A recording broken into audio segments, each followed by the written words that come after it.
Thank you guys all so much for coming to our interest meeting for City Without Orphans tonight. Just want to welcome you. Want to introduce my team. I think they're around here somewhere. I'm Chris Earwicker. I'm the Director of Local and Global Outreach here at Westside. My Assistant Director right there is Terry Kruger, wave. And our communications, all around awesome, wonderful girl is Emma Johnson right there in the back. We also have Janelle Heinrich is on our team. She's not able to be here tonight. And our big boss woman is Suzanne Mickle. That's who we answer to and who we love dearly. She heads up all of our expansion ministries. So I just want to welcome you tonight and hope that God really speaks to your heart in this area of City Without Orphans. It's pretty exciting. We've got a lot of great stuff to share tonight. I'm going to start with a word of prayer. Father, we're just grateful to be here tonight, and we're grateful for all that you speak to our hearts. Lord, we know that your heart is for orphans, for children, and you've made it so clear to us as Westside Church that you have called us into this season, into this place. Help us to be faithful to do our part and to fulfill what you have in mind for us to do. Being this meeting tonight, we're just grateful for all that you are, all that you do in our lives. In Jesus' name, amen. All right, I'm going to give you just a quick rundown of where City Without Orphans comes from. Sorry, I'm just a little allergy tonight. Apologize for those of you who know me so well and have been along for this long ride for the last 7 years. But I'm going to try to bring you all up to speed and so we can get into the exciting new stuff of what God is doing. About 7.5 years ago now, I came on staff as the Director of Local and Global Outreach. My first assignment, per se, was from Pastor Steve, who was then the expansion pastor here. He wasn't senior pastor yet. And his assignment for me was to find that one thing in our community that Westside could focus on to really make a difference. He said, that's what I want you to find out. I want you to figure out what is God calling Westside Church to do in our community. So for about 6 months, we prayed and we listened and we asked questions and we talked to the community, we talked to each other. And in a span, this was the summer of 7 years ago, it'll be, May, June, right about now. Exactly 7 years ago, in the span of about 2 weeks, God just made it really clear in many, many ways that he was calling us to one place in particular.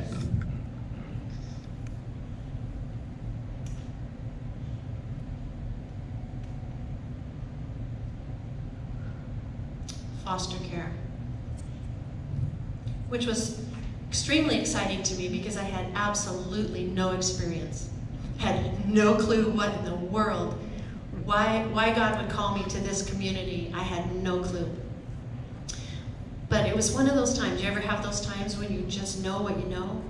And we knew that God was calling us to this. So we set out to become acquainted with the foster care community in Central Oregon. It was a long, hard road, can I just put it that way? For, I would say, 6 months, we couldn't even get a call back from DHS. We tried everything. We came up with some really, really good ideas and some really great things to offer to DHS and got little to no response. And then it was, thank you very much, we'll get back to you. And 3 or 4 months would go by and nothing.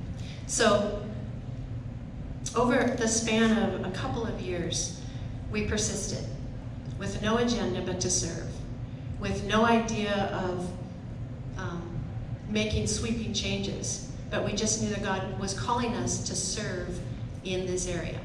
So we did. And slowly but surely, things started to change. And we have, in the last 7 years, since that beginning moment, built such a positive relationship with the people of DHS. I want to differentiate between the foster care system and the people who work in DHS in Central Oregon. It's two different things. The system is broken. granted. But the people that we know, that we work with, that we receive calls from day in and day out are good people. They work their tails off for these kids.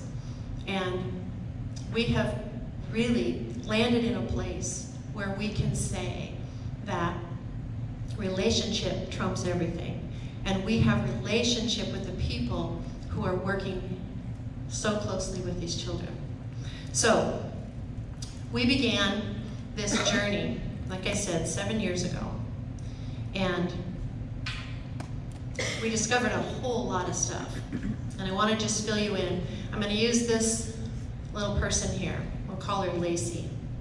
This is a little girl who lives in a really, really vulnerable family. She has a teen parent.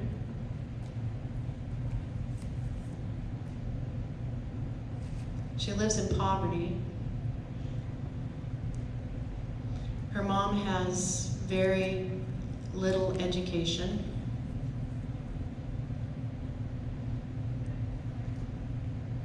Usually homeless, couch surfing, living in a car.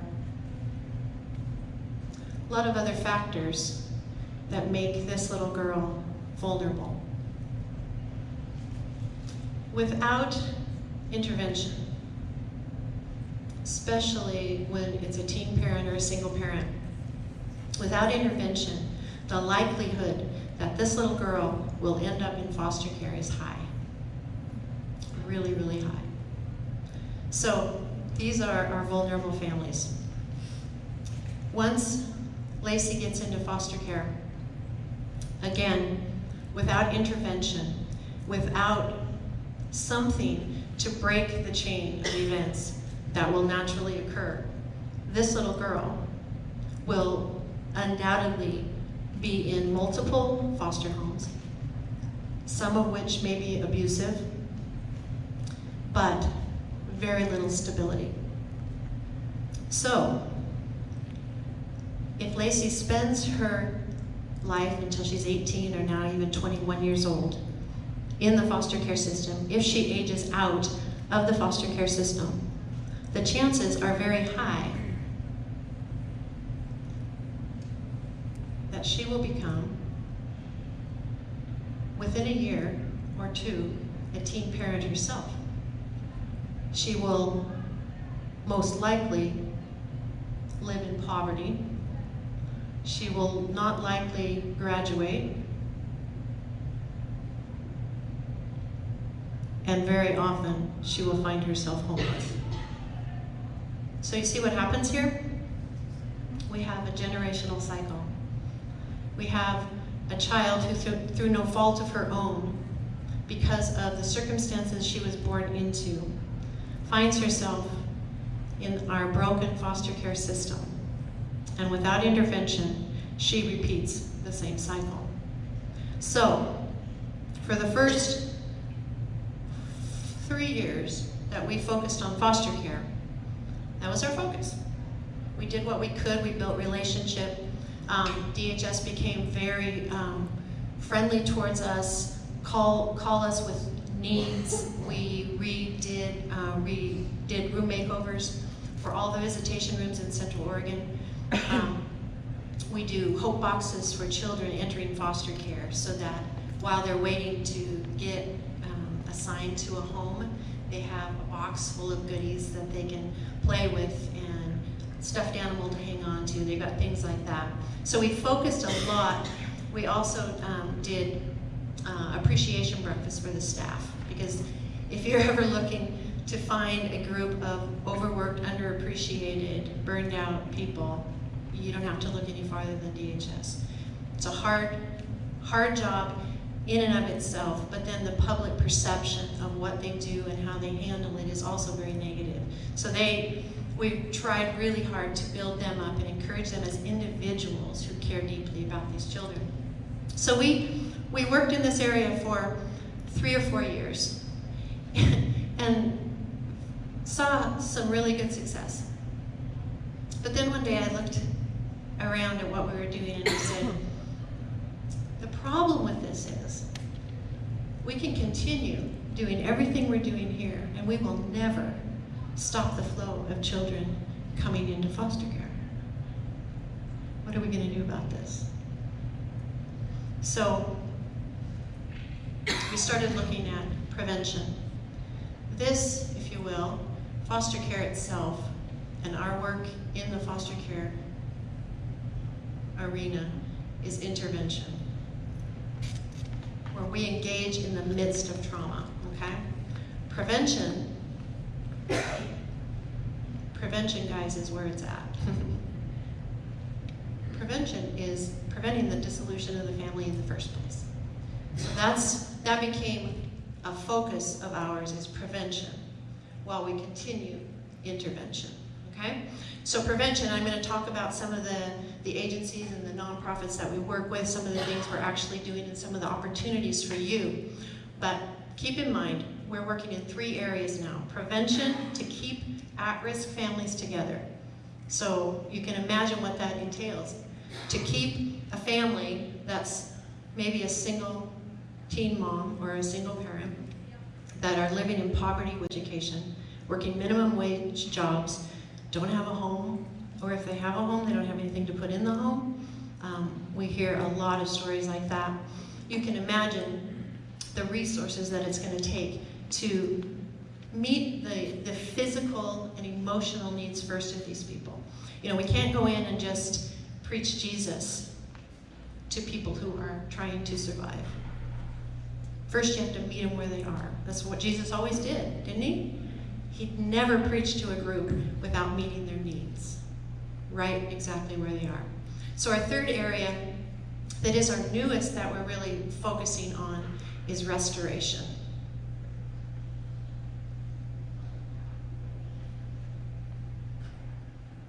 Restoration is restoring that sense of family to those who've lost it, or who maybe have never ever experienced it.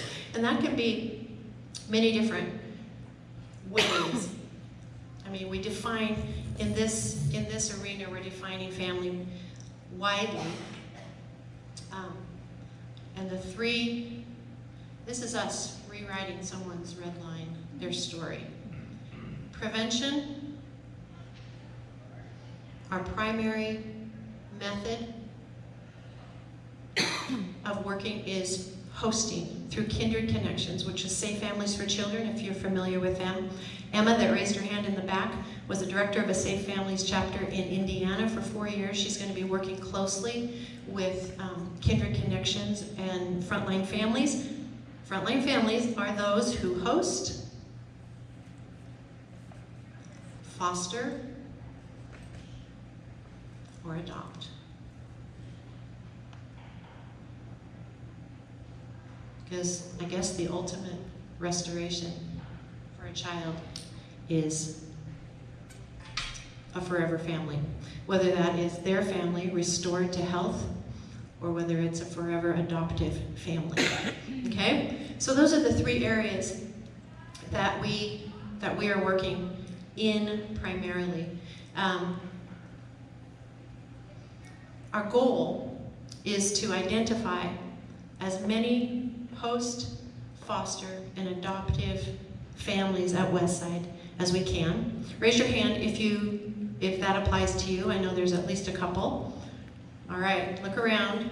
We got host, foster, adoptive families in this room right now. You see that hesitant little thing there.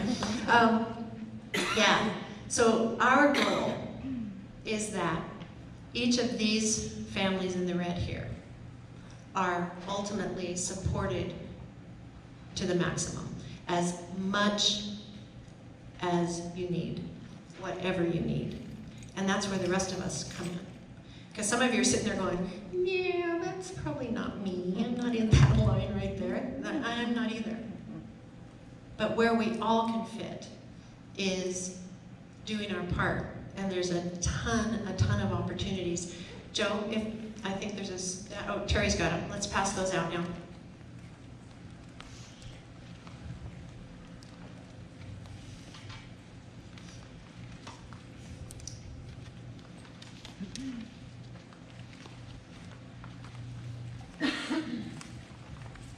Since Pastor Steve shared about For the City, how Westside Church is turning our focus outward to our city. If you saw the video this morning, it outlined the 6 initiatives of For the City. First they mentioned City Without Orphans, and then there's the Spanish community, the Eastside Church plant, the downtown facility, the new media, and City Impact. City Impact is similar to City Without Orphans in that we're working with specific groups. This would be more in education, government, and the marketplace, where we are with those that work with at-risk families and children particularly. All right, so can I have a copy of that? Thank you. That would be good. All right, you'll see under City Without Orphans vision, I'll just read it. City Without Orphans envisions a world where the marginalized in our culture no longer go unnoticed. We see the orphan who was once forgotten, forgetting what it feels like to be an orphan. Family will be redefined beyond shared blood or relation. People will take care of each other because they will see the face of the Creator in the faces of each other. So City Without Orphans has been underway by means of our local outreach efforts, as I said, for the past 7 years. The name City Without Orphans is fairly new. We were fostering hope for probably five or 6 years. We have changed to City Without Orphans. Now that For the City is here, City Without Orphans is poised to take off like never before. Amen and hallelujah. Through the City Without Orphans initiative, we commit to meeting the needs of the most vulnerable in our community until the day comes when every child has found a safe place to belong. Isn't that beautiful? All right, so we've got our brand book back on the little table by the kiosk thing back there if you get a chance afterwards to look at it. Justin Bronson, raise your hand, Justin, helped us with that. It is incredible overview and specifics about City Without Orphans and the heart and soul of it that have been building over the last few years. So I'm just going to go over areas of focus real quickly. Frontline families, these are them. If hosting, fostering, or adopting, okay? We recognize the families who choose to host, adopt, or foster are providing healing and strength for these children and families in the most tangible way. We call these families our frontline families.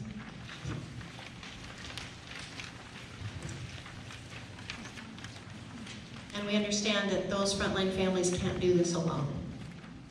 That's where we all come in. And we've got plenty of ways for you to learn how you can become a support family. If you are interested in becoming a foster parent or a host family through Kinder Connections or learning more about adoption, everyone will be getting an email this week, and you'll be able to respond to that in areas of interest. So we're not putting any pressure on you tonight to do anything. Just take this home, look at it, take some notes, and then take it home, and when you get the email, then just respond to that, and we'll be in contact to give you more information about those 3 areas, or if you're interested in becoming a support family.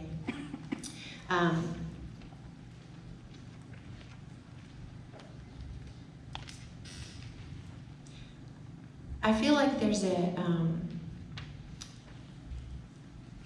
hesitation sometimes that we feel like if we're not all in for the big stuff, that maybe we don't have a place. And can I tell you that without everyone's involvement, City Without Orphans won't happen. We will not become a city without orphans.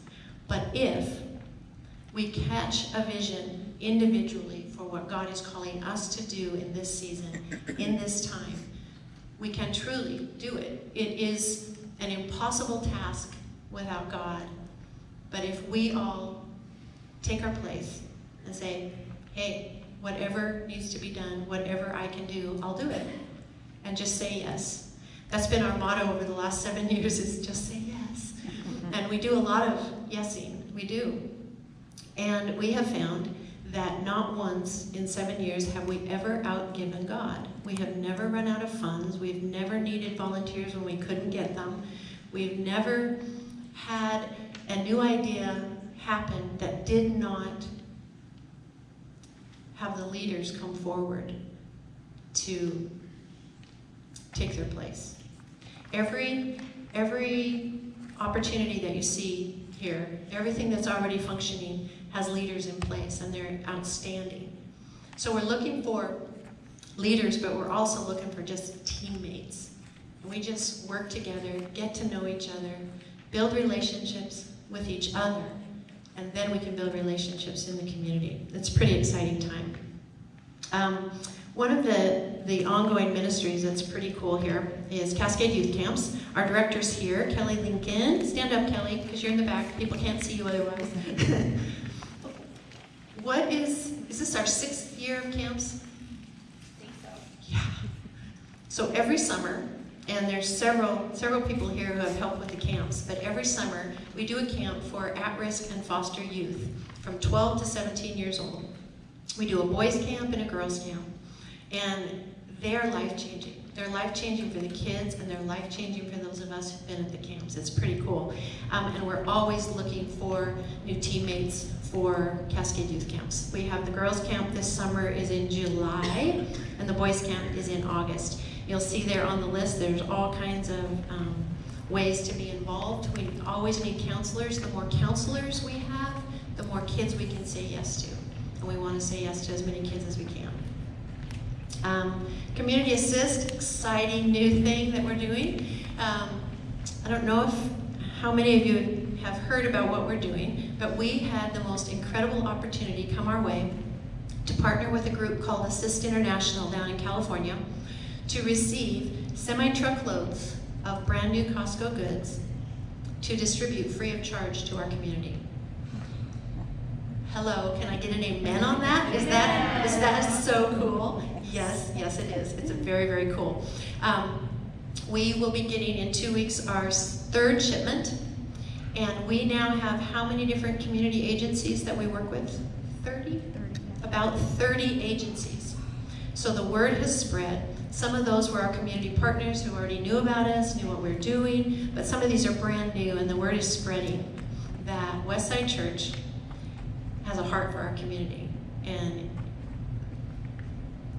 the perception that the community has of our church, and this isn't to say we're so cool, it's that God is using us and has positioned us in a place of influence in our community.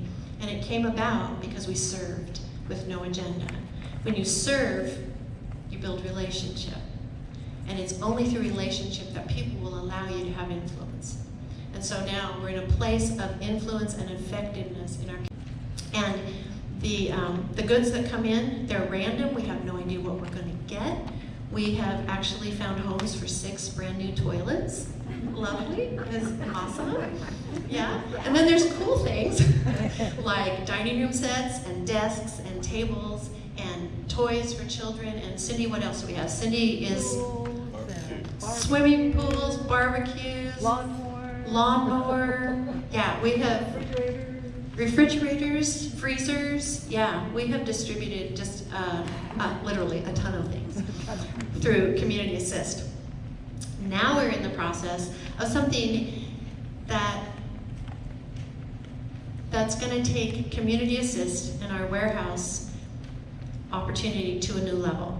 If you two would stand up. We have Megan Martin and Deborah Sato here. They have a ministry called Furnish Hope. And these two amazing, amazing ladies have committed to furnishing free of charge every Habitat for Humanity home that is being built in Central Oregon this year. Is that accurate? Wow. 20 of them, 20 homes. There's 2 ladies, and they do it for free. Wow. So, through a wonderful twist of events and God stuff,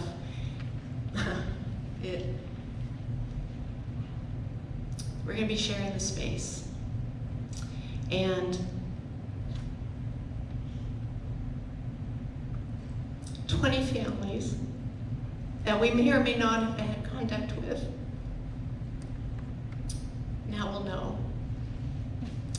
And the donations that come in through Community Assist, they'll be able to access donations that they get in for Furnish Hope that are excess of what they need at the time. Again, we'll share back and forth. It opens the door to us to be able to reach out effectively and meet the needs of many, many more of these families. Many. And I would estimate that we get probably 2 calls a week from families, well, from agencies, whether it's Family Access Network, DHS, Thrive. There's many organizations who call us now. We're not a last resort, we are their first resource. They call us, and we get probably 2 calls a week from families who are coming out of homelessness. They have their first home, and sometimes they have 1 mattress between them for a family of 4, and they all sleep on the same mattress. Or they'll have a broken down bed, maybe a chair, but they have very, very little. And so the potential here in building relationship beyond what we could do up until this point is tremendous. So we have huge opportunity. We're so grateful that God brought us together with Megan and Deborah. Back to Community Assist, if you'll see there's needs here, we've got a lot of great opportunities. Because we are going to be doing more, we need more help. We're looking for donations of furniture. We're looking for people who love to find a deal. And I've heard some names flying around of people that love to garage sale and find deals, and we're looking for those kind of people. So talk to us after. Put it on the email when you respond that you like to find a good deal, because we really need help with that. We need people that are willing to pick up and deliver some goods to help us out. Pickups, muscle, that kind of stuff. We need a lot of that. We have a new ministry that has just gotten started, and we really need help with this. Probably the #1 thing we get asked for children in need are beds, and bunk beds, because normally if a family's coming out of homelessness or they've been living in the woods in an RV and they're getting an apartment, it's usually a very small place, and so space is at a premium, so bunk beds are our #1 request.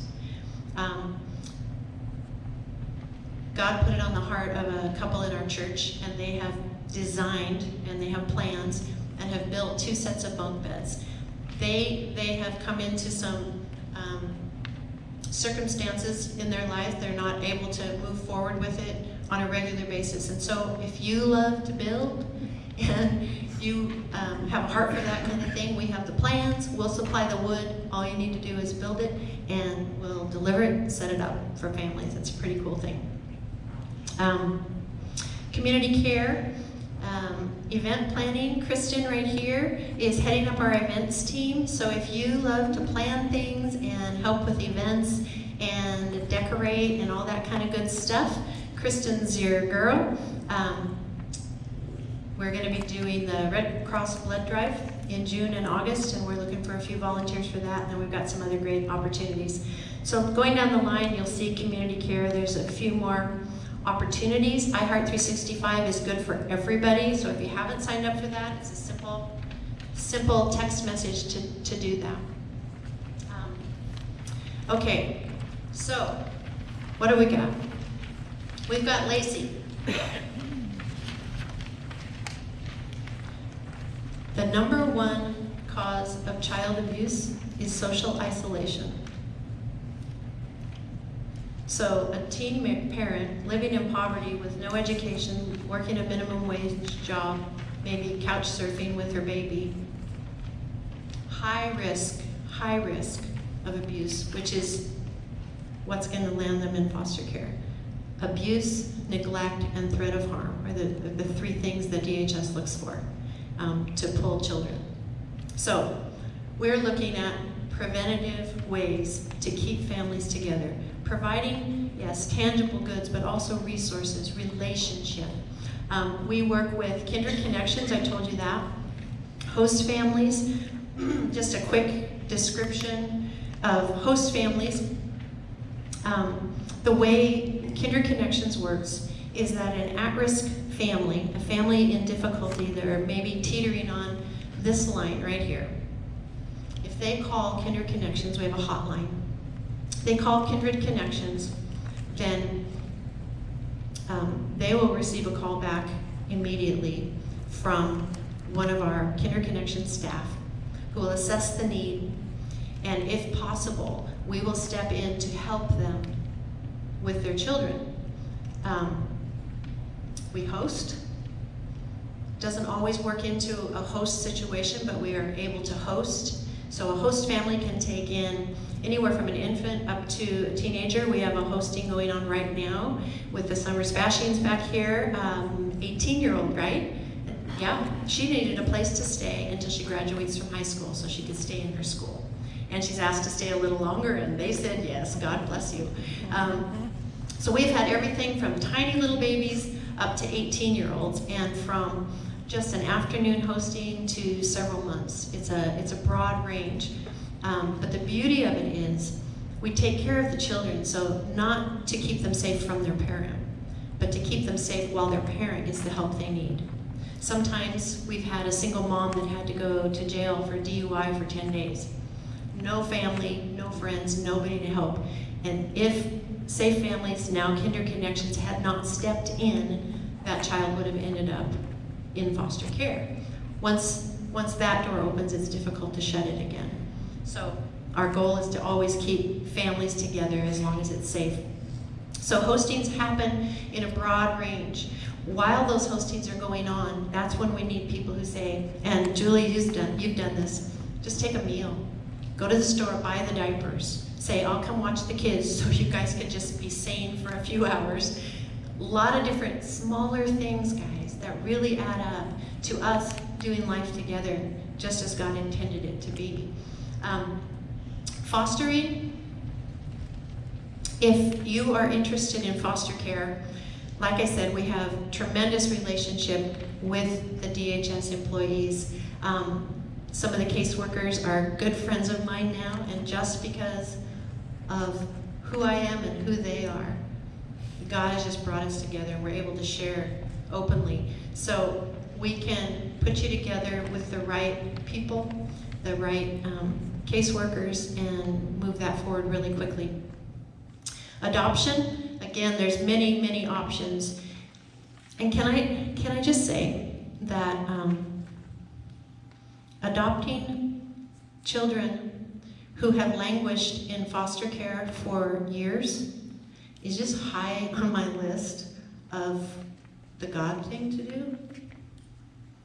You know, I know we all want a baby. Well, I don't. Actually, no, I don't at all. Nor a puppy. Yeah, no, I've got one of those. I think it's high on God's heart. Because I've heard stories of kids who have gone from the frying pan into the fire and have experienced terrible things, and then were left to their own devices. And that's just wrong. It's just wrong. So whatever we can do, and however we can encourage you to do it, we got to do this stuff. And we got to do it together. Not asking anybody to step out and do this solo. Let's do this together, shall we? City Without Orphans is a God movement. It really, truly is.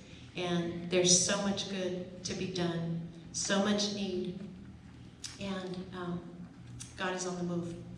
I want to play a video that was actually played for us on Easter. But if you were like me, you came and you were trying to watch the video and everyone was like being noisy because you're coming in to sit down for Easter and there's like a lot of stuff going on. So I want you to see this. It's the story of Justin and Sasha Bronson. I remember the first moment I saw him. I remember looking at him and tears in my eyes saying, "Hey bud, we're here." My name is Justin Bronson, my wife is Sasha Bronson, and our son, and this is our story. the reality of God's creative capacity to put within us the ability to create life is pretty incredible. We've always wanted for the ability and the opportunity and the privilege that that is to really do that. But from the get-go, adoption occupied the same weight of our heart and our soul. We were trying to have kids ourselves, and even to this day, we've always been trying, and it's never been able to happen. Ironically, kind of when we were in the depths of all of that, as hard as that was, I got contacted by a former youth pastor of mine from here in town who had planted a church in Trenton, New Jersey, and he asked us to move out there and join their team. We talked about it, prayed about it, talked with family, sought the counsel of those wiser than us to really kind of gauge, okay, is the Spirit really doing something here beyond just what we're feeling and sensing? And it really came to a collective, yes, he is. I remember Sasha and I in the car, and we're both bawling while we're driving. Like you feel like you're giving up everything to follow faithfully to who you're supposed to follow. We started to invest and pour into that city and that community, and I remember seeing kids running around in the streets without shoes. I remember seeing drug deals happen on the corner. I remember thinking just deeply within my soul, God, if there's one kid we can rescue from this, it's all worth it. And sure enough, Grayson's birth mom, that's where she lived. We started going to adoption informational meetings over in a city in Pennsylvania, started to navigate the terrain of what that would look like. We started to really look at nations around the globe where we would want to adopt from.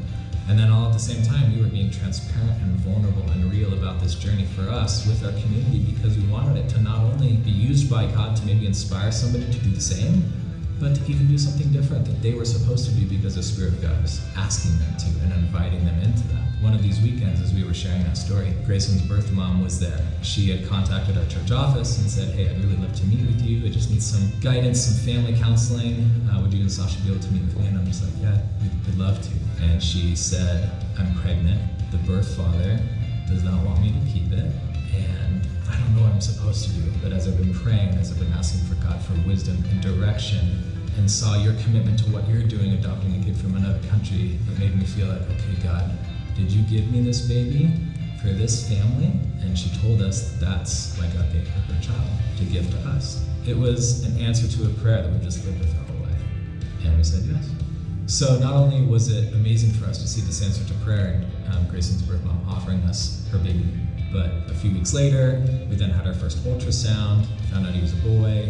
4 weeks after that, February 21st, Grayson was born. And he was due to be born May 15th. So that's a gap, that's 3 months. He was born at 28 weeks, and there was a lot of things that we needed to attend to his care because he came out of the womb way too soon. Gray was born at 2 pounds, 13 ounces, and it was terrifying. I mean, there was constantly fear of him not living to the next day. I mean, I remember having mornings just praying, God, let my son live today. I don't know how to describe how that feels, you know? But God is faithful, and he has been, all the way through to the point now where Grayson doesn't have any complication of any kind. But I think what God's done with our story is he didn't just craft an adoption story, but he crafted an adoption story that's unique because he threw in about as many different types of obstacles as possible to maybe let it be used as an example for others that whatever you think I can't overcome in a situation like this, look to this story. As Ephesians chapter 1 says, through the sonship of Jesus Christ, we were adopted into the family of God. God loves all people, and he might draw all of them unto himself. And that's what adoption is. It's this big, generous, sacrificial love that regardless of label, regardless of skin color, regardless of any label that we want to put anything on, I love you. And so it's not just a thing we do, it's this way that we now live, that God's just trying to renew and transform our minds to see people in a way where we might find some degree of how to bring them into our life just a bit more.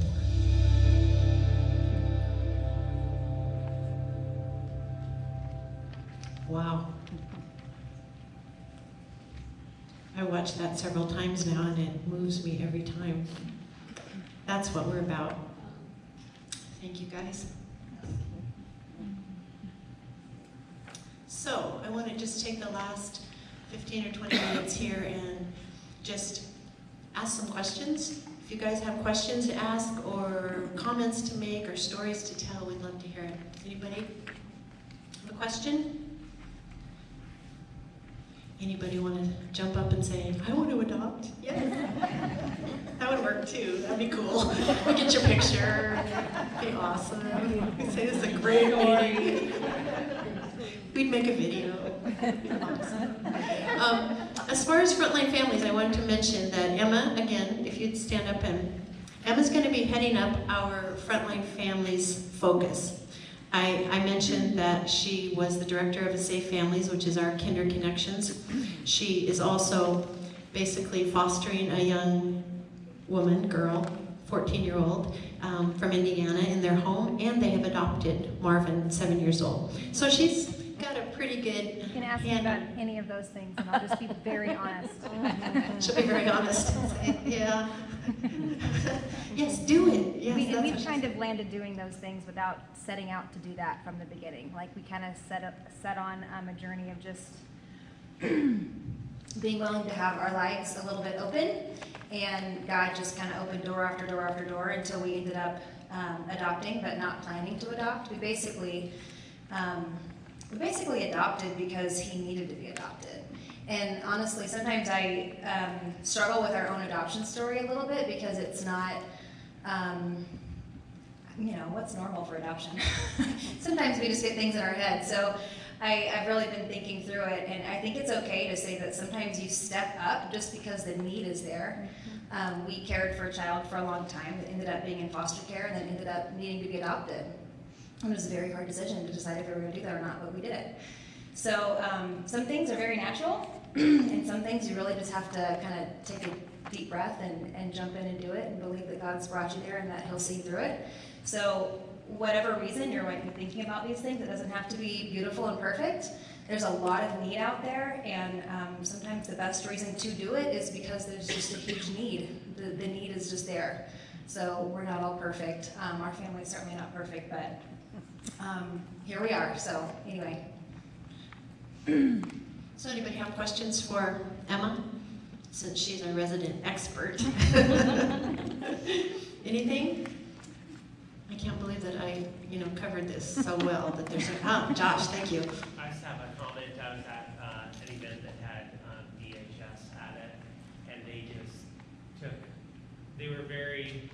what they had to say about Chris and about what Westside has done over the last few years is just really amazing, of just the need that Chris has stepped into and just taken on, and what Westside has done. And it was really cool because it was like, just the fact that they were talking about our church, the fact they were talking about everyone that way, and just how real. The reason I want to bring it up is I don't think I don't think people realize what you guys have been doing, what you've been doing for such a long time. And what's so cool is it's a covert operation. It is a covert operation, but all of this isn't like just starting. I think that's one of the things that's amazing, is just what's been going on for so long now. So thank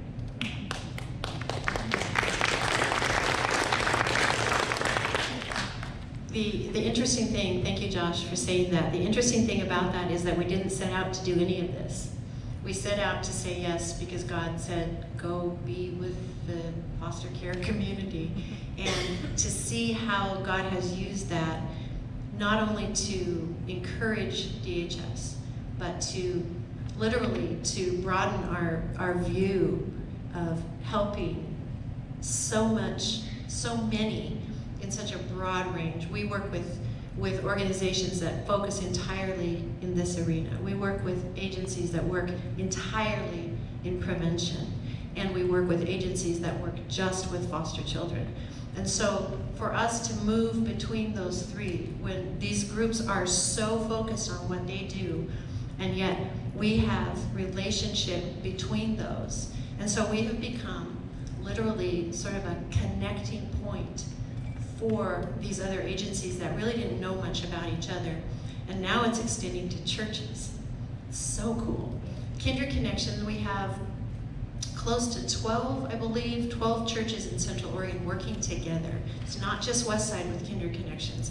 It's churches all over the city, and as far as sisters, Madras, we're working together. And it's beautiful how it's breaking down walls, because we are the church, pure and simple. We're the church doing what God is calling us to do, and this is his heart, pure and simple. It's amazing. It's been an amazing journey for sure. Debbie? I had a question about how do, the families that are, before they end up in foster care, how do they find the help that's there? Okay, so you're asking how the at-risk families find help? Right. Mhm. Well, we work, like I said, we work with organizations that work with at-risk families. They call us. So there's a lot of interconnectedness between agencies, and so they know each other and they know these families. And so families seek out help. They come to us for rental assistance, utility assistance. They'll go to another church or another agency for something else, and the word gets around. And so now we get calls from Family Access Network is probably our number one contact. They're in every school in Central Oregon. They work with these specific families, the ones that are having the hardest time. And they're the ones that call us then and say, you know, we've got this. And if you get the iHeart 365, you see the result of that. It's like we've got a mom just being reunited with her 2 kids, and she's pregnant with number 3. You guys, we cried. The response to that was our most recent iHeart 365. And Janelle, who handles that, her office floor was covered wall to wall with beautiful brand new clothing, toys, diapers, everything. And the CASA worker came in with the 2 children because the mom was at a doctor appointment. And she came in and she walked through the door and she said, "Look guys, this is for you." And the little boy, 3 or 4, looks at it and he dove into it and laid flat out on his stomach like, whoa. I mean, it was a moment, you guys. And they were just going, they just couldn't even focus. They were just like grabbing this and grabbing that box of little flex toy thing for him to play with, and the little 18-month-old is just like this. It's like, wow, what is this stuff? And it literally, you know, those carts, those double carts you see around the church was piled as high as I couldn't see over it. And we filled the entire back of a huge Toyota Highlander with stuff from you for this little family being reunited. That's just Jesus. I mean, what does that say to that little mom? We see you. We love you. Jesus loves you. And that's what this is about. It's telling people, showing people, demonstrating to people that they are seen. They're not invisible. They have worth, and we love them. Can you describe more about the hosting process, like from beginning to end, or? Okay, so if you're interested in hosting with Kindred Connections, we put you together with the staff.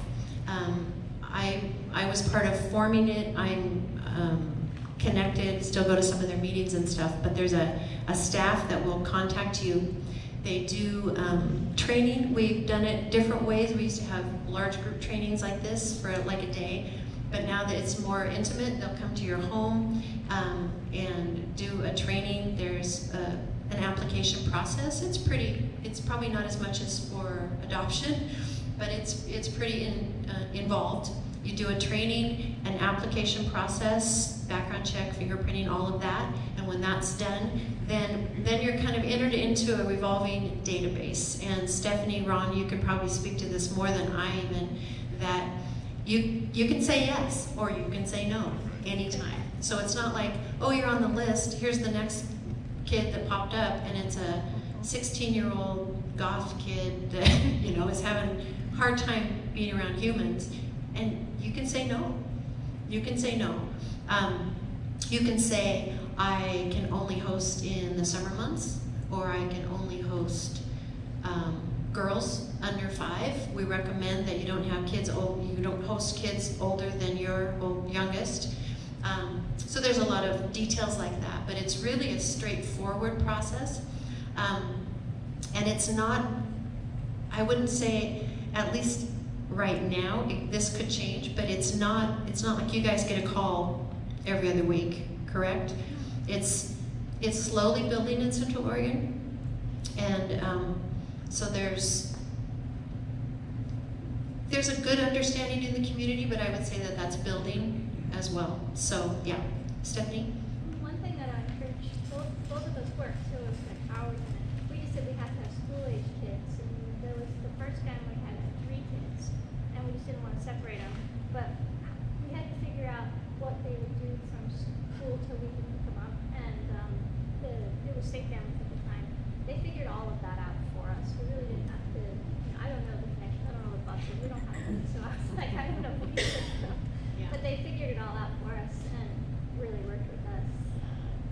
would say even if you work full time, don't rule it out because there's ways to help.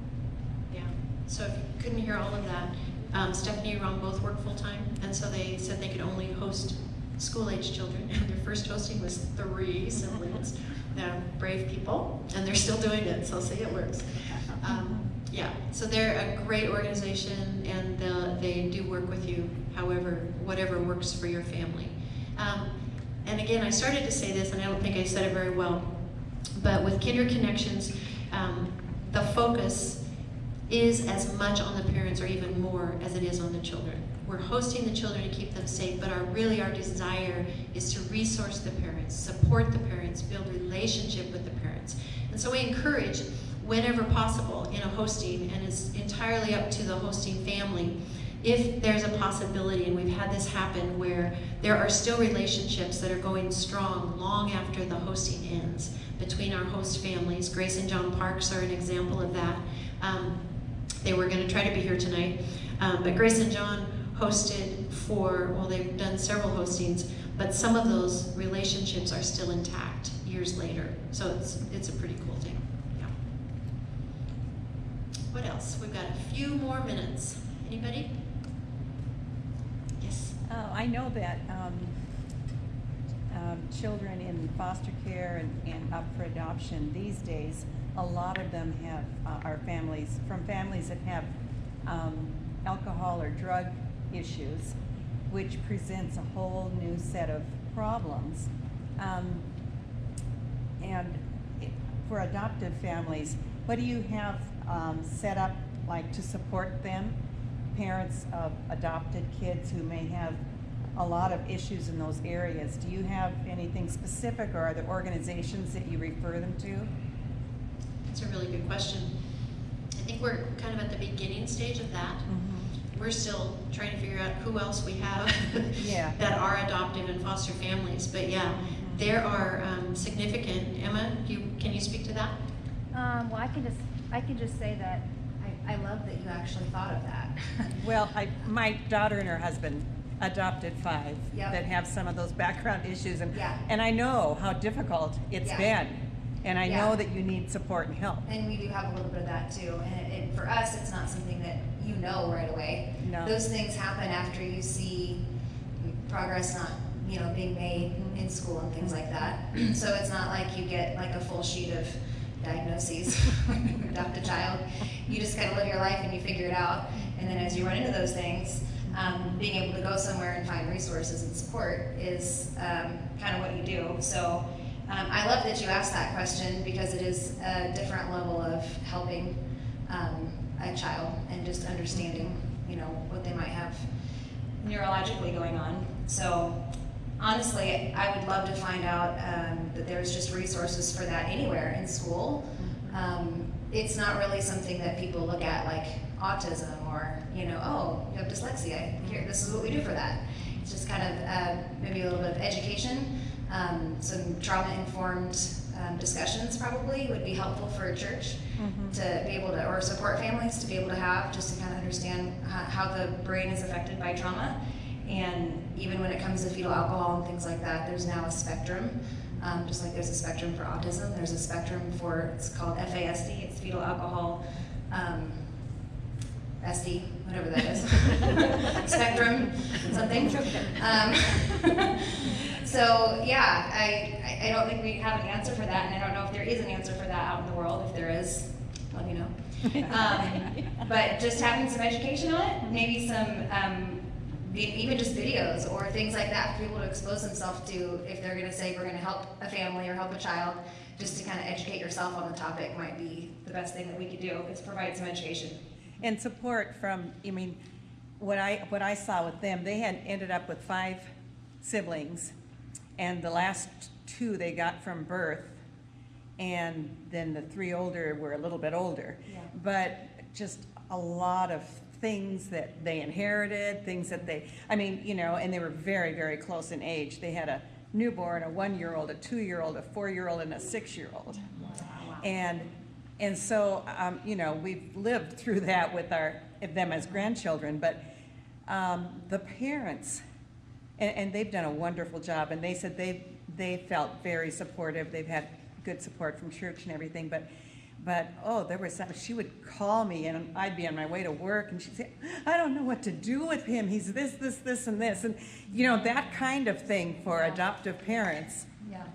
On the other hand, and the kids are almost grown, 2 are out of the house now and the other 3 in high school, but they said they would do it again. And they know that God put them in their family and that was their family. So they don't regret having done it. But as a grandparent, I watched them go through this, and it was hard. It was very hard, you know. Oh, yeah. So, anyway. I appreciate you bringing that up. I mean, personally, and just for growing the frontline families here, we not only want to be honest, but we truly want to be supportive and educated on all aspects of adoption. And that is one that probably scares people the most, is having some type of, you know, long-term, you know, something to deal with, but knowing that it can be done and that there's support is what is needed. Well, and you know, as they grow up, they don't always turn to you and say, thank you for adopting me.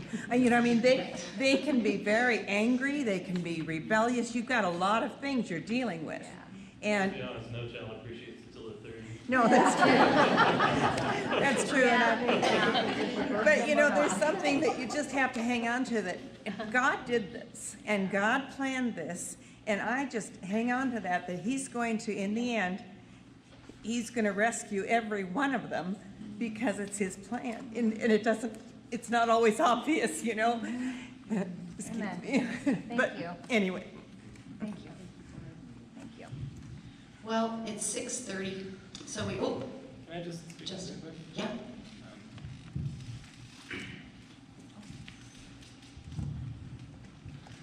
So if you do know of an adoptive or a foster family that's looking for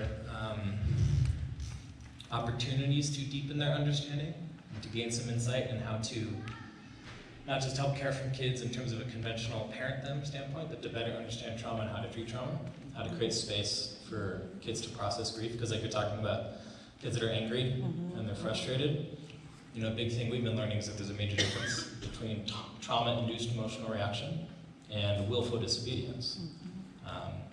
So there's resources for that, obviously, but one of the things that we found to be maybe the most helpful is being present with people who are kind of also going through some of the same stuff, and being reminded, okay, I'm not the only person in the universe that's experiencing this thing. So a great resource, especially in our area, is called the Refresh Conference. It happens every March at a church up in Seattle, and it's a couple days of just learning from, and it's not even really ministry driven, it's hosted by a church, but it's led by child psychologists, pediatricians, caseworkers, and it's very insightful, very deeply informative, and very practical and applicable for understanding how to not just raise kids, but care for kids that are